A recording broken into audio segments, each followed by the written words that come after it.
وزیر اعظم عمران خان کی سربراہی میں اہم اجلاس، اقوام صورتحال کے بعد پاکستان مخالف مہم پر غور، پاکستان مخالف مہم کی کاؤنٹر حکمت عملی طے کر لی، پاکستان کا افغان صورتحال میں مثبت کردار کو عالمی سطح پر اجاگر کرنے کا فیصلہ، وزارت اطلاعات اور خارجہ کو ہدایات دے دی، عالمی میڈیا میں پاکستانی بیانیے کی بہتر ترویج کی جائے۔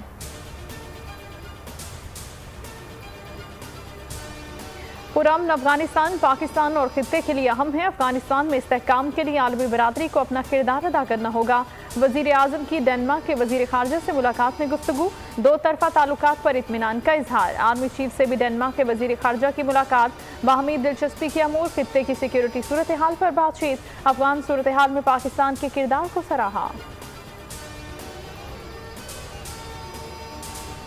کل عدم تحریک طالبان پاکستان سے بات چیت چل رہی ہے، ہتھیار ڈال دیں تو معاف کر دیں گے، پاکستان کا ٹی ٹی پی سے غیر مسلح ہونے کا مطالبہ۔ وزیر اعظم عمران خان نے ترک ٹی وی کو انٹرویو میں کہا، بات چیت کی کامیابی کے بارے میں فی الحال کچھ نہیں کہہ سکتے، افغان طالبان مذاکرات میں مصالحت کار اور ثالث ہیں، بعض طالبان مذاکرات کے لیے رضامند ہیں۔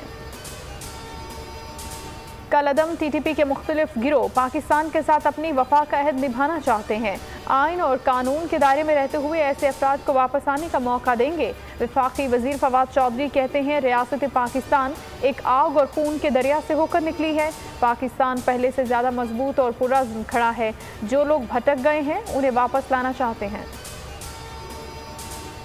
امریکہ کے ساتھ فضائی راستے سے متعلق گفتگو ہوئی ہے، معاملے پر تمام فوائد و نقصانات پر غور کے بعد حتمی فیصلہ وفاقی کابینہ کرے گی، کوئی بھی فیصلہ پاکستان کی قومی سلامتی اور علاقائی استحکام کے مفاد کو مد نظر رکھتے ہوئے کیا جائے گا۔ وزیر خارجہ شاہ محمود قریشی کی گفتگو، کہا امریکی سینیٹرز کے مجوزہ مسودہ قانون پر خاموش نہیں بیٹھیں گے۔ کراچی میں سمندری طوفان کا خطرہ ٹل گیا، رخ مسقط کے ساحل کی طرف ہو گیا، طوفانی بارشوں اور ہواؤں کے امکان میں کمی، کراچی میں کہیں ہلکی اور کہیں تیز بارش، شاہین بلوچستان کی ساحلی پٹی کو متاثر کرے گا، طوفانی بارش ہوگی، گوادر اور لسبیلا میں ایمرجنسی سیل قائم۔ پیٹرول اور ایل پی جی کی قیمتوں میں اضافہ مسترد، پارلیمنٹ کے اندر اور باہر اپوزیشن کا شدید احتجاج، قومی اسمبلی میں وزیر اعظم کے خلاف نعرے، خواجہ آصف نے کہا خدا را عوام پر رحم کریں، رضا ربانی بولے روز مہنگائی بم گرایا جاتا ہے، ملک انقلاب کی طرف جا رہا ہے، وسیم شہزاد نے کہا کہ اب قیمتیں حکومت کے ہاتھ میں نہیں، اپوزیشن کا ایوانوں سے واک آؤٹ۔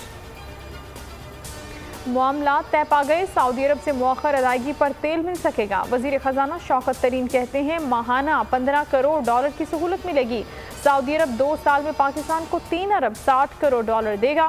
رقم تیل کی خریداری کے لیے استعمال کی جائے گی۔ کراچی کے نوجوان کا بہیمانہ قتل، لاش پشاور کی گوڈز ٹرانسپورٹ کے اڈے سے پلاسٹک ڈرم سے برآمد، قاتل نوجوان عمر فاروق کے دوست نکلے، مرکزی ملزم افغانستان فرار، قریبی ساتھی گرفتار، ملزمان نے 1 کروڑ تاوان کا مطالبہ کیا تھا۔ اور 1 سال کی تاخیر کے بعد دنیا کے سب سے بڑے ثقافتی میلے کا آغاز، دبئی ایکسپو 2020 کی افتتاحی تقریب، عالمی نمائش میں پاکستان سمیت 190 سے زائد ممالک کی شرکت، نمائش 6 ماہ تک جاری رہے گی۔